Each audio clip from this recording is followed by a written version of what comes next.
Exercise 1.1 use Euclid division lemma to find the HCF. तो चलिए first number solve करने से पहले हम कुछ यूक्लिड डिवीजन लेमा के फार्मूले के बारे में जानते हैं, क्योंकि जब तक हम इसके बारे में नहीं जानेंगे तब तक हम सॉल्व उसे नहीं अच्छे से डिफाइन कर सकते हैं। तो यूक्लिड डिवीजन क्या बोलता है? इफ़ टू पॉजिटिव, ठीक है, इंटीजर ए एंड बी। देखिए ये टू पॉजिटिव इंटीजर ए और बी ये अल्टरनेट है, ये चेंज भी हो सकते हैं, आर गिवन, ठीक है। देन और दो ऐसे होते हैं जो यूनिक होते हैं, देन देयर जिसके थ्रू पे हम एग्जिस्ट करते हैं यूनिक इंटीजर्स, ठीक है। कौन कौन से? Q and R, quotient and remainder जिसको बोलते हैं। किस तरह रहता है? Such that A equal to B Q plus R. ये आपका यूक्लिड्स का फार्मूला है, ठीक है। अब यूक्लिड्स का फार्मूला में जैसे जनरली यहाँ पे दिया रहता है where 0 less than equal R less than B. अगर इसका मीन्स जो नहीं समझा वो कोई भी एक्सरसाइज यूक्लिड्स का नहीं डिफाइन कर सकता। तो चलिए हम पहले इसे फाइंड कर देते हैं, ये होता क्या है और ये क्या है, ठीक है। ये आपका क्या है? डिवाइज़र, ये डिविडेंड, ये क्वोशिएंट और ये रिमाइंडर, ये तो आप जानते होंगे। अब इसके बारे में थोड़ा सा फोकस करते हैं। सपोज हम एक डिवाइड करते हैं, 2 से डिवाइड किया 5 को, तो 2 2 ज़ा 4, यहाँ पे आपका क्या आ गया? रिमाइंडर। इसका मीन्स क्या होगा? ये आपका क्या है? ये आपका डिविडेंड है, ठीक है, जो यहाँ पे क्या शो कर रहा है? बी को। किसको शो कर रहा है? बी को। तो इस बी जो है यहाँ पे आप लिख भी सकते हैं, ये आपका बी हो गया, ये आपका ए हो गया, ये आपका क्यू हो गया और ये आपका आर हो गया। अब यहाँ पे देखने वाली बात ये है कि बी कभी भी रिमाइंडर से बड़ा ए छोटा नहीं हो सकता, ये बात याद रखिएगा। B always time B greater than remainder, ये बात याद रखिएगा। ये देखिए यहाँ पे लिखा हुआ है, ठीक है।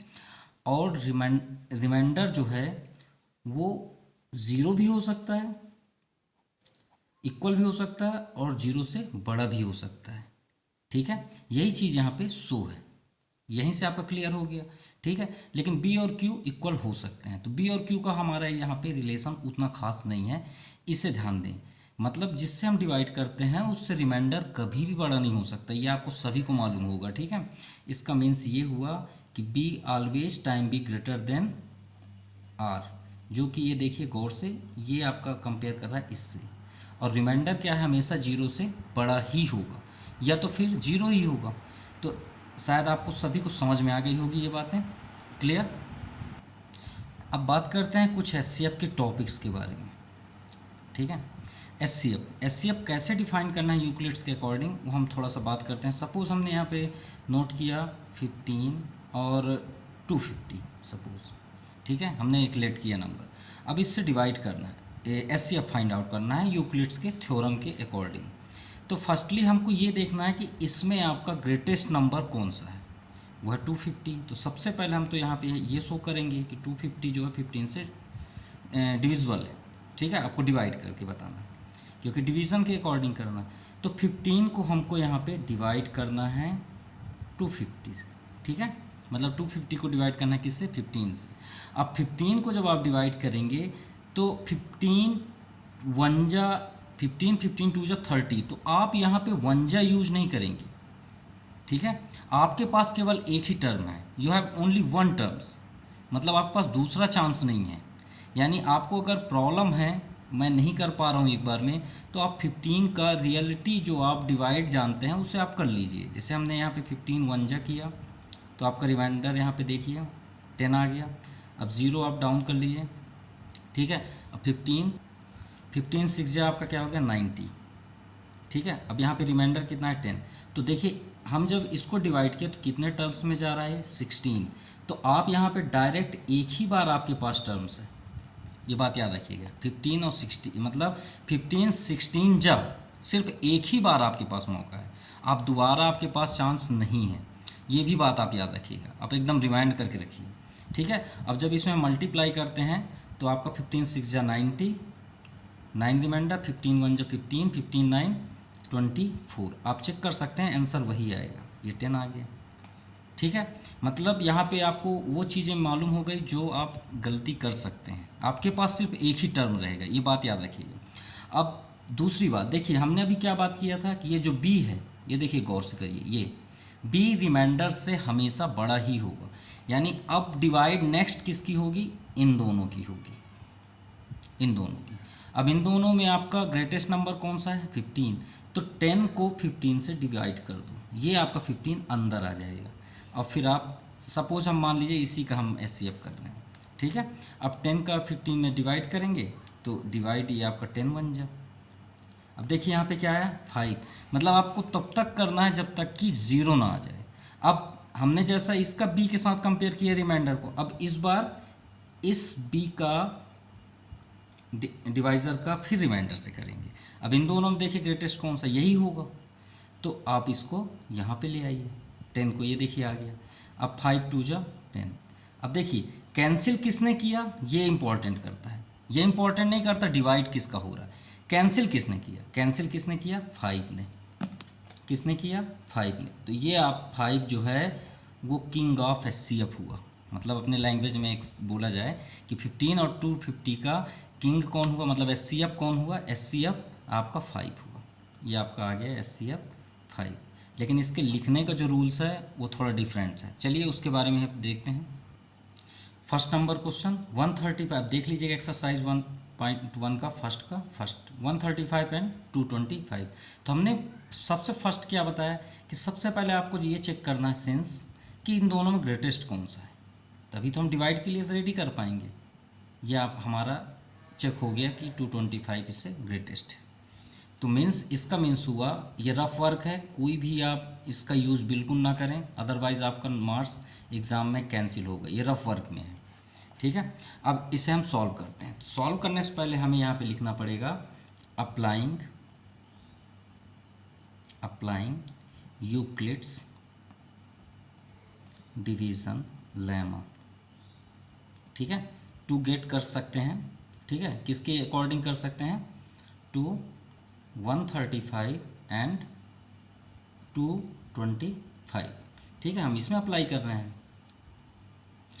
तो फर्स्टली हम यूक्लिड डिवीज़न लेमा का रूल्स लिखेंगे। क्या था, a equal to B Q plus r, ठीक है। अब देखिए 135 को 225 में करेंगे तो आपको ये नहीं चेक नहीं करना है, देखिए ये 13 बस पकड़िए, 2 ठू, ठीक है। अब 13 2 जा क्या होता है अपने आप से पूछिए, 26। अब देखिए 26 आया, इसका 2 देखिए 22 है, तो श्योर है कि ये तो स्मॉलेस्ट नंबर है इससे, तो हमें करने की ज़रूरत ही नहीं है, 1 जा में ही जाएगा। तो 135 आप कर लीजिए, ये 0 आ गया और ये क्या हो गया 9, यानी 90 आ गया। क्लियर। अब ये तो आप जानते हैं divisor equal to dividend class question plus remainder, वो जो हम अभी बोले वही आपका ये है, ये आपका डिवाइज़र है जो 225 आप देख सकते हैं, इक्वल टू आपका डिविडेंड क्या हुआ 135, ठीक है, इनटू क्वेश्चन आपका 1 आया, रिमाइंडर क्या है 90, ठीक है। आपका यही प्रोसेस जाएगा जो एग्ज़ाम में लिखा जाएगा, ठीक है। अब यहाँ लिखिए but remainder does not equal to 0, ठीक है, ये आपका रफ वर्क में होगा। अब वंस अगेन फिर से आइए, अब यहाँ पे गौर करिए, जैसे हमने अभी बताया था प्रोसेस, ये देखिए इन दोनों को आप यहाँ पे ले आइए। अब इस बार कौन है ग्रेटेस्ट, 135 ग्रेटर 90, फिर आप वही प्रोसेस आइए, सिर्फ प्रोसेस बस अप्लाई करते जाइए, बस applying Euclid division lemma to 135 and 90। चलिए डिवाइड करते हैं, नहीं है स्पेस हमारे पास, थोड़ा साइड कर लेते हैं 135 में। अब वही प्रोसेस 9 2 जा 180, अब देखिए यहाँ पे 180 है ही नहीं, तो 1 टर्म्स पे ही जाएगा, तो 5 और यहाँ क्या हो जाएगा 9 4 13, ये आपका 45 आया, ठीक है। अब यहाँ पे लिख लीजिए उसी को, तो a equal to B Q plus r लिखने की ज़रूरत नहीं है, आप उसी को देख के लिख लीजिए 135 इक्वल टू 90, ये देखिए आपका डिविडेंड क्वेश्चन आपका 1 और रिमाइंडर क्या है 45, तब तक हमको करना है जब तक कि रिमाइंडर 0 ना आ जाए, ठीक है। फिर वंस अगेन पे आ जाइए, जो ये प्रोसेस करेगा उसी को ही कंप्लीट नंबर मिलेगा। अब देखिए 90 45 को गौर से देखिए, इन दोनों को यहाँ पे ले लीजिए, 90 greater than 45, applying Euclid division lemma, clear. अब इसको डिवाइड कर दीजिए, यहाँ प्रोसेस नहीं है, थोड़ा हम साइड कर लेते हैं। 45 टू जा तो 90 होता है, सभी को मालूम है। ये 90 हो गया, कैंसिल हो गया, ये 0 आ गया आपका रिमाइंडर। तो चलिए ये आपका प्रोसेस स्टॉप होने वाला है। तो यहाँ पे क्या लिख देंगे, 90 इक्वल टू 45 इंटू 2 प्लस 0।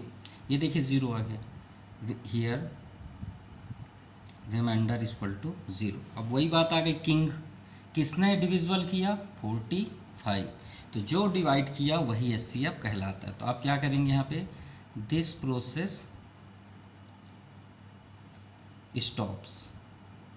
अब हमारा प्रोसेस क्या हो गया, स्टॉप्स हो गया। तो अब लिख देंगे, so the HCF of 135 and 225 is, किसने किया, 45। ये आपका first number complete, clear. I think this question I have understood to all students, okay.